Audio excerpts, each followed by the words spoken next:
ঝিমলি তোলার গল্পে আপনাদের সকলকে স্বাগত জানাই। গল্প পড়ছি আমি কস্তুরী। আজ পড়ছি অমল কৃষ্ণ রায়ের লেখা আজব চুরি।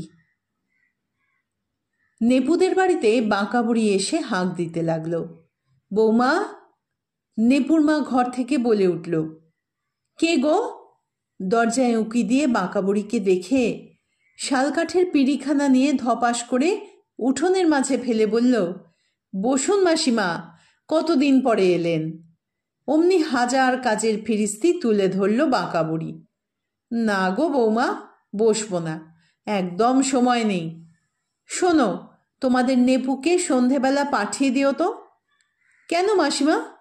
একটু বড় ঠাকুরের পুজো দেব। আমরাও কি যাব মাসিমা? মৃদু হেসে বললেন নেপুর মা। না না, ছোট করে করছি, সামলাতে পারি না। তা না হলে সবাইকে বলতে কার না ইচ্ছে করে বলো? শুধু পাড়ার কজন ছেলে ছোকরাকে বলতে বের হলাম। ঠিক আছে মাসিমা, নেপু মাঠে খেলতে গেছে, এলেই বলবো খন। নেপু মাঠ থেকে এসে কলের পাড়ে হাত মুখ ধুতে গেল।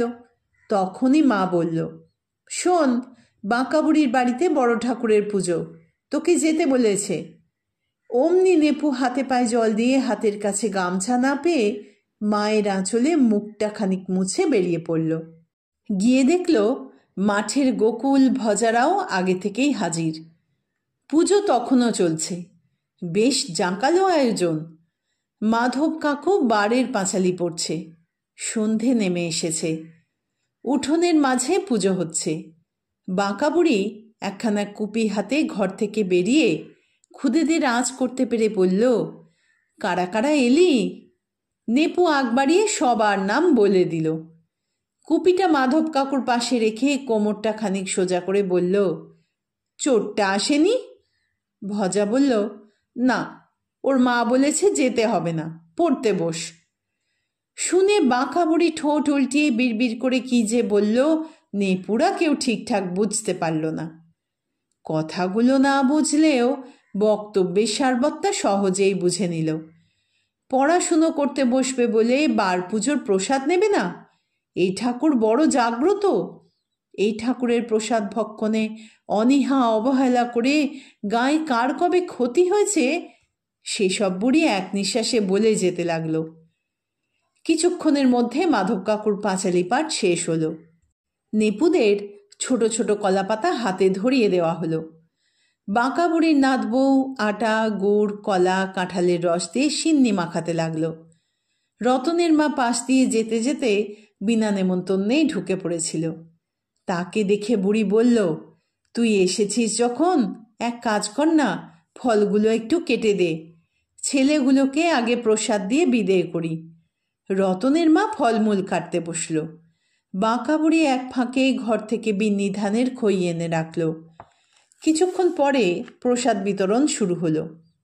হাপুস উপুস করে নেপু নিমেষেই সব খই সিন্নি খেয়ে নিল। হাত চাটতে চাটতে সিন্নির হাঁড়ির দিকে বারবার তাকাতে লাগলো। নেপুর আর একটু খেতে ইচ্ছে করছিল, কিন্তু চাইতে লজ্জা করছে।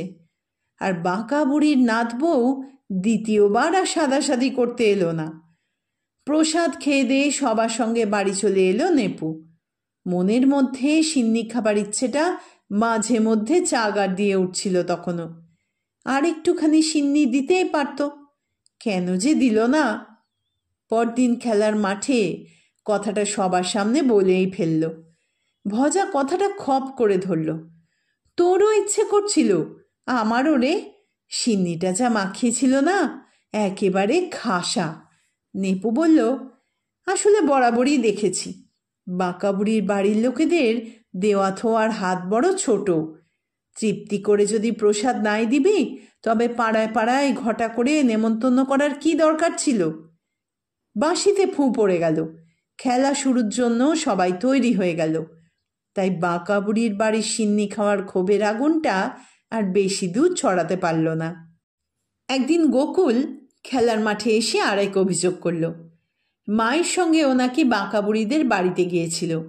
বুড়ি তখন পিঠে ভাজছিল, বেশ বড় বড় টোপা টোপা তেলের পিঠে। দেখে খেতে ইচ্ছে করছিল গোকুলের, কিন্তু বুড়ি তাকে একটাও পিঠে খেতে দেয়নি। গতকাল সূর্যগ্রহণ লেগেছিল, সে ব্যাপারে গোকুলের মা বাঁকা বুড়ির কাছে একটা ব্যাপারে পরামর্শ করতে গিয়েছিল। গ্রহণের আগে রান্না করা পাঁঠার মাংসের ঝোলটাকে ফেলে দিতে হবে নাকি খাওয়া যাবে? গোকুল চুপচাপ বাঁকা বুড়ির রায় শুনছিল। বুড়ি কড়াইতে তেলের পিঠে ছাড়তে ছাড়তে বলল, হ্যাঁ বৌমা, একেবারেই ফেলে দেবে। সব ফেলে দিয়ে হাঁড়ি কড়াই ভালো করে মেজে রান্না করবে। ওই মাংসের ঝোলে রাহুর অতৃপ্তি আত্মার লোভ পড়েছে যে, তাই কাউকে খেতে দিও না। পেটে ব্যথা হবে, অমঙ্গল হবে। রাহুকে সেটা জানার ইচ্ছে করছিল গোকুলের, তবে তার চাইতে বেশি ইচ্ছে করছিল পিঠে খেতে। কিপটে বুড়ি একটা পিঠেও দেবার নামটি করল না। গোকুল ভাবছিল একটু বেশি সময় বসে থাকলে হয়তো হাতের কাজ সেরে বুড়ি পিঠে দিতেও পারে। আর একটু বসতে চাইল গোকুল, কিন্তু মা তাড়া দিল, ওঠ বাবা, কত কাজ পড়ে আছে, সব তরকারি ফেলে আবার রান্না করতে হবে তো, তোর বাবা হাট থেকে ফিরেই খেতে চাইবে। অনিচ্ছা সত্ত্বেও মায়ের সঙ্গে উঠে বাড়িমুখো হলো গোকুল। বাড়ি ফিরে মা যখন কাপড় পাল্টাচ্ছিল, তখন চুপি চুপি রান্নাঘরে ঢুকে পাঁঠার মাংসের ঝোল থেকে টপা টপ একের পর এক টুকরো তুলে খেতে লাগলো। প্রায় সাবার করে দিয়ে যখন গোকুল রান্নাঘর থেকে বেরিয়ে গেল, তখন গোকুলের মা রান্নাঘরে ঢুকে মাংসের কড়াই প্রায় ফাঁকা দেখে আপন মনে বলে উঠল, মাসিমা তো ঠিকই বলেছিল, এরই মধ্যে রাহু এসে মাংসগুলো খেয়ে গেল। সব কিছু শুনে বলটাকে ড্রপ করতে করতে নেপু বলল, গুরুতর অভিযোগ, এবার কিছু একটা করতেই হবে। কিপটে বুড়ির কিপটেমি দূর করে তবে ছাড়ব। বাঁশি পড়ে গেল, তাই গুঞ্জন থেমে গেল। শুরু হলো ফুটবল খেলা। সেদিন গোকুল খেলার মাঠে এসে বেশ খুশি খুশি ভাব করল। মনে হলো যেন রাজ্য জয় করে ফিরেছে। কি এমন কাণ্ড করেছে গোকুল, সেটা জানতে সবাই হাঁ করে ওর মুখের দিকে তাকিয়ে রইল।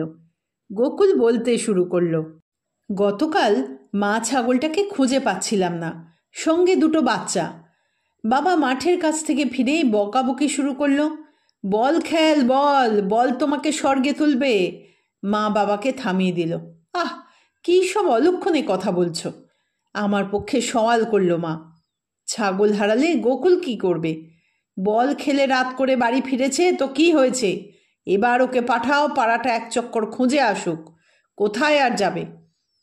বাবা মায়ের সওয়াল জবাব চলতে চলতেই আমি ছাগল খুঁজতে বেরিয়ে পড়লাম। বাঁকা বুড়ির বাড়ির কাছাকাছি এসে শুনতে পেলাম ছাগলের বাচ্চা কাঁদছে। কোথা থেকে কান্নাটা আসছে তা নিশ্চিত হতে কানের কাছে হাত বাঁকা করে ধরলাম। বুঝলাম আওয়াজটা ঠিক বাঁকা বুড়ির বাড়ির পিছন দিক থেকেই আসছে। অন্ধকারে পা টিপে টিপে চলে গেলাম সেখানে। রান্নাঘরের পিছনে গিয়ে দেখলাম মা ছাগলটা শুয়ে শুয়ে একটা বাচ্চাকে দুধ দিচ্ছে। আরেকটা বাচ্চা মায়ের কাছে পৌঁছতে পারছে না বলে ঝোপের পাশে দাঁড়িয়ে কাঁদছে। ছাগলগুলো পেয়ে আমার যে কি আনন্দ! বাচ্চাটাকে কোলে তুলে নিয়ে ঝোপটোপকে মায়ের কাছে পৌঁছে দিলাম। অমনি দুটিতে মিলে দুধ খেতে লাগলো। এদিকে আমার নাকে দুধের গন্ধ আসতে লাগলো, একেবারে কড়া জালের দুধের গন্ধ। বুড়ির রান্নাঘরের পাটকাঠির বেড়া খানিকটা ফাঁক করে তাকিয়ে দেখি উনুনের গনগনে আছে বড় কড়াইতে ভরা দুধ। উপরে হলদেটে মোটা সর পড়েছে। আমার ভীষণ দুধ খেতে ইচ্ছে করলো। ভাবতে লাগলাম, কি করে খাবো? আমি তো রান্নাঘরের পিছনে, ঢুকবো কি করে? একবার মাথায় একটা বুদ্ধি এলো। বেড়া থেকে একটা পাটকাঠি ভেঙে নিলাম। পাটকাঠির ভিতরে সরু ছিদ্রটাকে কাজে লাগাবো বলে এক প্রান্ত দুধের কড়াইতে রাখলাম, আরেক প্রান্ত আমার মুখে। একেবারে হুঁকো টানার নলের কায়দায় দুধ টানতে শুরু করলাম। দুধ টানছি আর খাচ্ছি, টানছি আর খাচ্ছি। দেখি শেষ আর হয় না। শেষে কি করলাম, দুধ মুখে টেনে নিয়ে কুলকুচি করে ফেলে দিতে লাগলাম। এক সময় দেখলাম কড়াইতে দুধের স্বর লেপটে তলা নিতে পড়ে রয়েছে। এবার ছাগল নিয়ে ঝোপ থেকে বেরিয়ে এলাম। গোকুলের ঘটনার বৃত্তান্ত বলা শেষ হতেই মাঠে সবাই মিলে তাকে চ্যাংদোলা করে তুলে নিল।